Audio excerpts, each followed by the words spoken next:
Assalamualaikum warahmatullahi wabarakatuh. Pada hari ini, Ibu akan melanjutkan materi yang kedua, mengenal komponen komputer.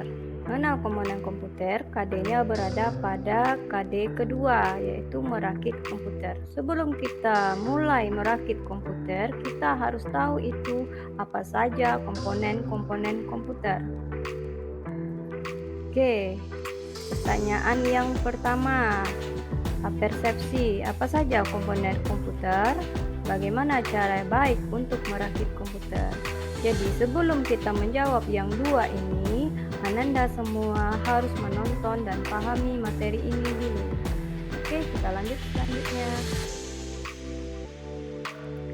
Komponen komputer adalah bagian dari keseluruhan atau unsur yang membentuk suatu sistem atau kesatuan dalam sebuah komputer. Ibarat tubuh kita, jika tangan tidak ada, apakah tubuh kita akan berfungsi? Seperti itu juga dengan komputer.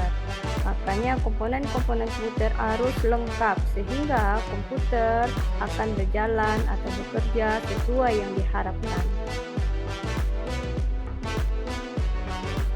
Oke, inilah beberapa komponen komputer. 1. Motherboard. 2. Prosesor. 3. Memori. 4. Hard disk.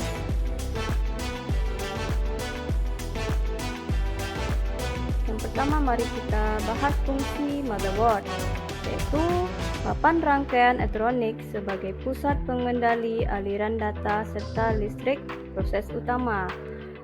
Oke, papan rangkaian ini semua komponen seperti RAM, VGA card, sound card, dan lain-lainnya akan dipasang di sini. Seperti kita duduk, maka harus disesuaikan di mana tempat duduknya, di mana yang pantas, apakah slot, apakah soket. Makanya harus disesuaikan motherboard dengan komponen-komponen yang lain, sehingga tidak terjadinya kesalahan saat pemasangan. Jadi ini ada gambarnya di sini atau videonya di sini, bisa Anda nonton semua. Oke, kita lanjut ke materi berikutnya, yaitu prosesor. Fungsinya memproses data sekaligus mengontrol sistem yang ada dalam komputer. Kalau kita istilahkan dalam tubuh kita, prosesor ini sama dengan otak. Jadi pada komputer, otak komputer adalah prosesor. Jadi saat kamu memasang, tidak boleh salah memasangnya. Kamu lihat dulu tempat duduknya seperti apa dan prosesornya seperti apa, maka kamu cocokkan kedudukan dengan prosesornya. Ini salah satu merek dari prosesor. Oke, kita lanjut ke kedua. Di dalam komputer itu terdapat dua memori. Satu, RAM, yaitu menyimpan data sementara pada komputer. RAM bekerja pada saat kamu menghidupkan komputer, saat kamu bekerja. Contoh, kamu ingin memakai dua aplikasi, maka RAM akan bekerja. Jadi RAM ini tergantung banyaknya kapasitasnya. Seandainya kapasitas kamu rendah, ingin mengerjakan aplikasi banyak, itu akan terjadi error, lambat, dan semacam sebagainya. Sedangkan ROM itu penyimpanan data permanen pada komputer. Kalau pada ROM di sini udah terpasang terpatri atau istilahnya tidak bisa kamu buka karena itu sudah tersolder di dalam motherboard. Sehingga kalau kamu ingin menggantinya atau meninggikannya, kamu harus memakai sebuah alat hardware untuk meninggikannya, mengupgrade-nya, istilah lainnya. Pada ROM ini udah bawaan pabrik, sehingga pada saat kamu bekerja, komponen-komponen lain seperti USB, motherboard, mouse, dan seperti baterai, CMOS, itu akan didatanya di awal, termasuk juga sistem operasi. Apakah sistem operasi kamu berjalan lancar, otomatis kamu akan langsung muncul di desktop komputer. Kalau tidak, maka BIOS ini atau ROM ini akan memberitahu terjadinya permasalahan. Oke, lanjut ke hard disk. Hard disk adalah penyimpan data dengan kapasitas besar. Jadi kalau kamu ingin bekerja banyak menyimpan data-data, file-file, maka pada hard disk ini bisa dibagi ruangannya seperti kamar-kamar. Mau berapa kamar kamu di sini, makanya harus dibagi.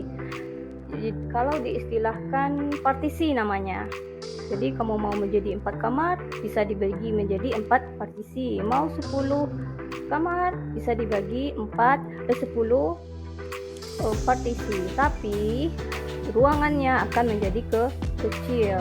Ini yang terpasang di sini itu adalah hard disk internal.